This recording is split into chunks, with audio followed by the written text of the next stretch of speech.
The Jungle Bird. It's showy, loud and in your face. It's like having a friend who insists on wearing a multicoloured Versace shirt when you all go out.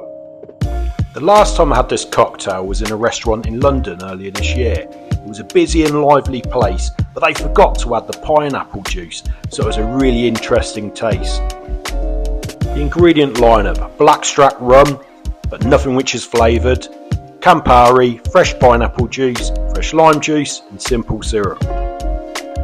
Firstly, if you're not convinced by Campari, let this drink convince you. This is the first Tiki drink on this channel, and just to let you know, these are my favourite style of drinks.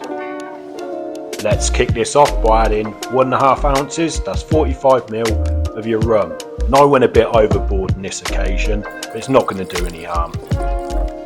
Follow this up with 1.5 ounces, that's 45ml of your fresh pineapple juice.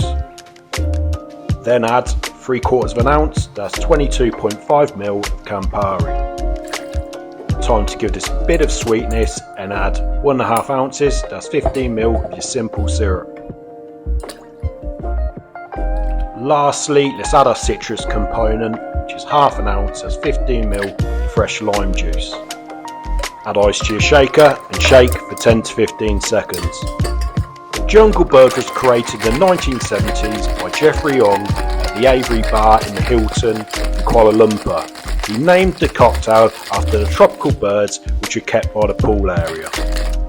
Double strain into an ice-filled rocks glass. For the garnish, feel free to experiment. I'm keeping it simple and adding 3 pineapple leaves and a wedge of pineapple. I'm putting this on a bamboo skewer, which has been an absolute tosser to balance today.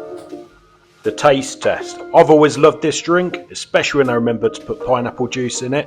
It sits in a unique area of the Tiki world, as it's a bit more on the bitter side, in a category which is dominated by more sweeter, boozier cocktails. Then you're not sure on Campari, this is a good way just to try it out. Give that subscribe button a good dry slap, and most will enjoy and have a couple more and behave yourselves.